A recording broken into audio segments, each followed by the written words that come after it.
一程車嘅時間，聽完一本書。我係阿懶，呢度係欲求懶知識，幫你先拆解再精煉每一本書。聽住，而家俾3樣嘢你記住，唔准寫低。第一樣，一隻粉紅色嘅馬，着住燕尾服。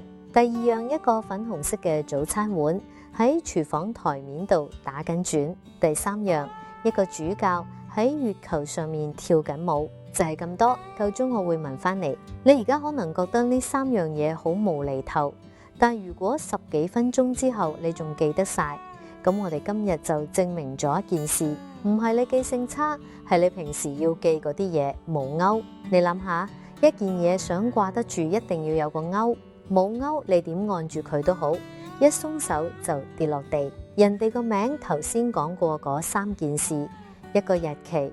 呢啲嘢入你個腦嗰陣，通通都係冇勾嘅，所以佢哋唔係俾你忘記，佢哋根本從來冇掛穩過。而個勾唔可以釘喺空氣度，要釘就要釘落你早就識嘅嘢上面。呢套講法出自一本專講記憶嘅書，叫《無限內存》，英文 Unlimited Memory， 作者係海文霍斯利 Karen Horsley。佢唔係天生記性好，佢係用翻自己套方法背到圓周率頭10000個位。講之前記住一個畫面，一排勾。呢個畫面今集由頭跟到落尾。第一章，你唔係記性差，你係從來冇停低半秒喺件事上面釘個勾。釘勾之前有件事一定要先做，你隻手要企得定。而大部分人記唔到嘢，唔係記憶力嘅問題，係佢哋由頭到尾都冇專心過。你有冇試過一路睇電郵，一路覆緊訊息？如果有，你同絕大部分人一樣。作者話呢種左跳右跳唔係叻，係代價。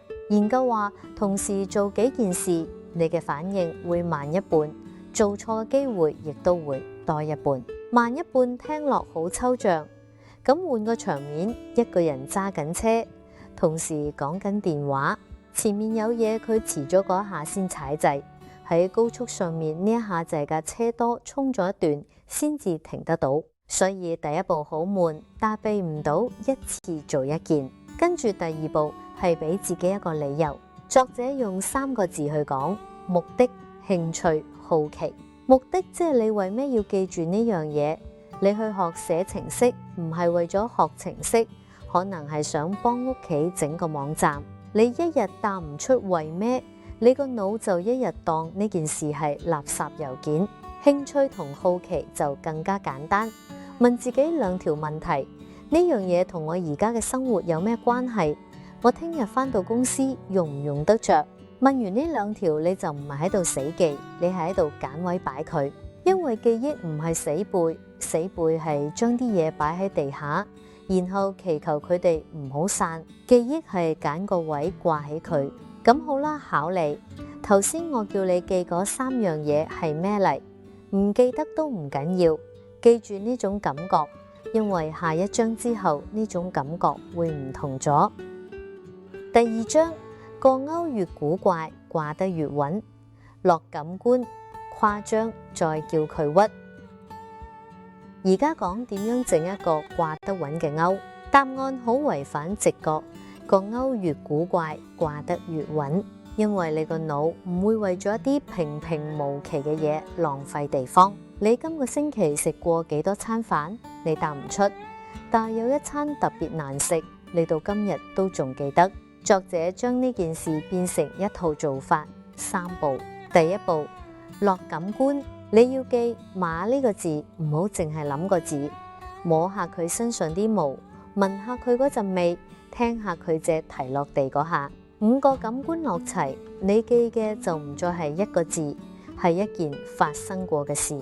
第2步，誇張，一隻普通嘅馬同一隻粉紅色着住燕尾服大過屋企部雪櫃嘅馬，你話邊隻難忘啲？唔使講邏輯，呢度唔係考你合唔合理，係考你記唔記得。第3步，一隻馬企喺馬房度，同一隻馬全速衝落夕陽，後者你會記得耐好多，靜嘅畫面會淡，喐緊嘅畫面會黐住你。3步落齊，你就會見到啲好荒謬但幾好用嘅嘢。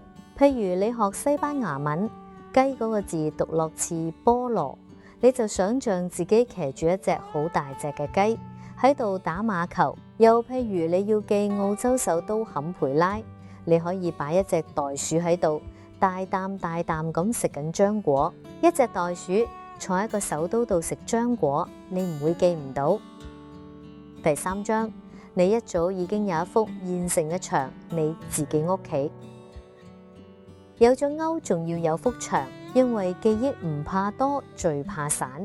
一堆掛住嘅嘢冇次序，你一樣攞唔返。而作者話，你其實一早就有一幅現成嘅牆，你自己屋企。人記路線同地方叻過記字好多。你屋企點行，你閉埋眼都行得到。所以做法係喺你屋企揀一條固定路線，由門口行入去，每間房揀3個位，次序要定死。今日行呢條，聽日都行呢條。然後你要記嗰啲嘢就一件一件掛落嗰啲位度。舉個例，你聽日要講一段嘢，第一段講馬。你入到廚房，第一個位係你個粉紅色早餐碗，你就將頭先隻粉紅色燕尾服馬擺喺個碗上面。想再穩陣啲，將個碗反轉，俾佢喺台面度打緊轉。下一段講夏令營，下一個位係雪櫃門。你就將雪櫃上面貼住嗰張全家福變成一張營地嘅相。行完成間屋，你嘅講稿就掛晒喺度。而呢套嘢唔止用喺屋企，你架車、你返工嗰條路，甚至你自己個身，由頭頂數到落腳都係一條現成路線。每個位掛1件，5個位就係5件，而且次序唔會亂。你可能仲係唔信。咁記住，作者就係用呢套方法，將圓周率頭10000個位一個一個掛咗上去。而你唔使10000個，你今晚喺屋企行一轉，門口、鞋櫃、廚房個碗、雪櫃門、梳化，5個位，你嘅第一排鈎就係咁樣釘落去。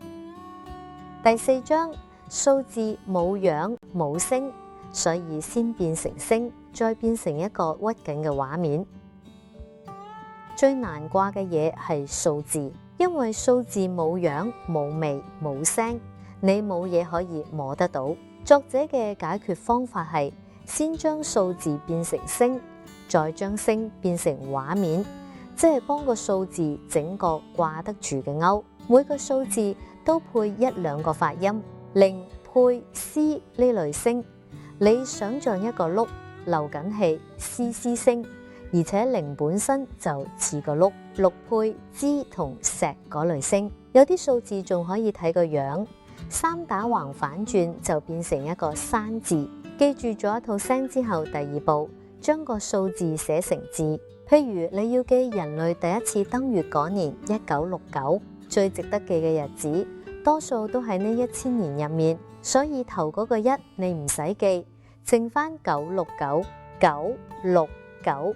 3個聲夾埋啱啱好砌到一個英文字出嚟，意思就係主教。最後一步就係上一張教嘅嘢，將個字變成一個屈緊嘅荒謬嘅畫面。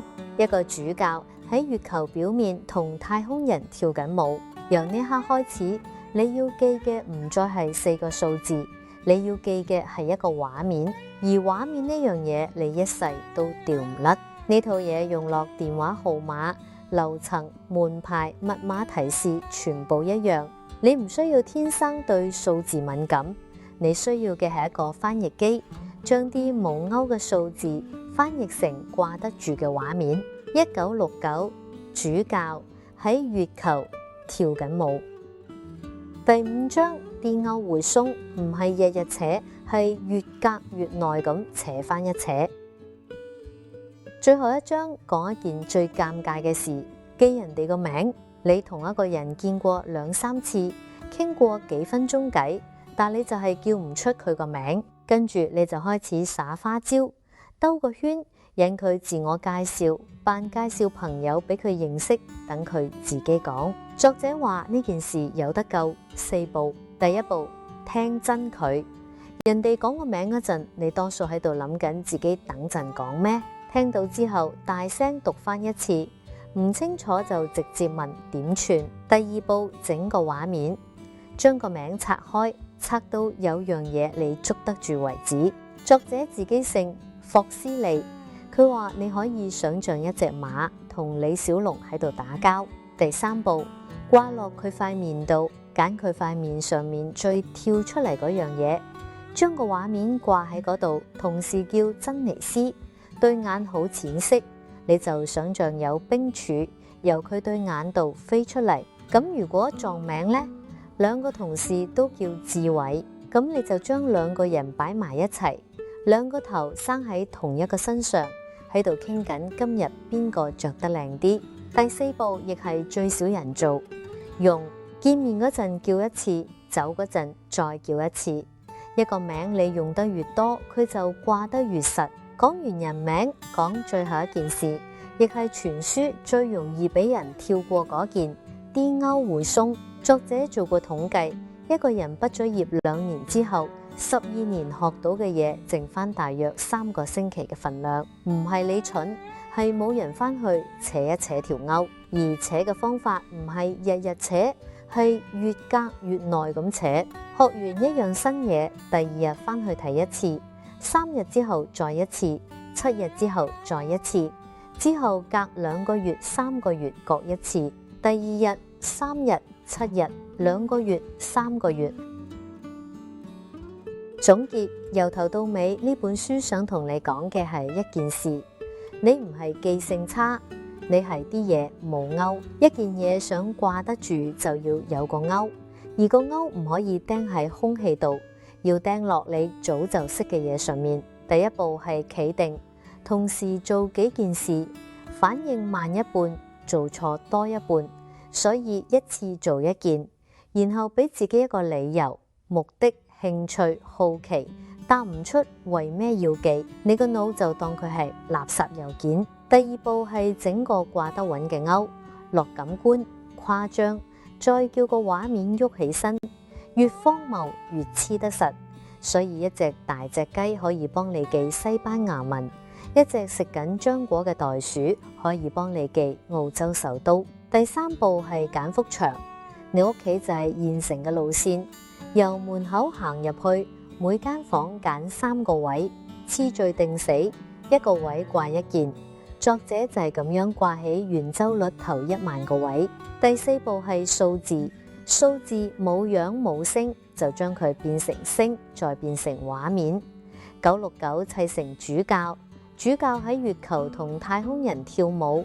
1969你就唔會再忘記。最後係人名同複雜，聽真，拆開，掛落佢塊面，然後去用，而所有鈎都會鬆。所以第2日、3日、7日、2個月、3個月要翻去扯一扯。爛後感，有一次我喺茶水間見到一個同事，佢一見到我就笑，叫咗我個名，而嗰刻我腦入面一片空白。我知佢邊個部門，知佢手頭上做緊邊份嘢，甚至知佢個仔讀緊幼稚園，我就係叫唔出佢個名。最衰嗰下係我笑翻轉頭，講咗句早晨呀。我一路以為呢啲叫記性差，睇完呢本書我先明，我從來冇喺佢個名度停過半秒。佢講嗰陣，我喺度諗緊自己等陣要講咩，個名入咗耳，但係冇位落。我試過幾日之後喺茶水間再遇到佢，我做咗一件好蠢又好簡單嘅事，我叫翻佢個名一次，然後行開嗰陣喺心入面再講一次。到今日我仲記得呢個係我第一個真係掛得穩嘅鈎。而我最中意呢本書嘅地方係佢由頭到尾都冇話你天生記性好定差，佢淨係話你冇釘鈎，所以啲嘢跌晒落地。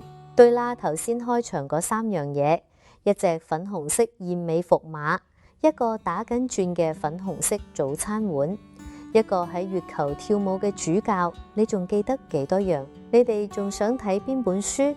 留言話我知，下次可能就到佢。我哋用理性去對話，用閱讀去思考。我係一蘭，下次見。中意嘅話記得訂閱、留言、開埋個叮叮鐘。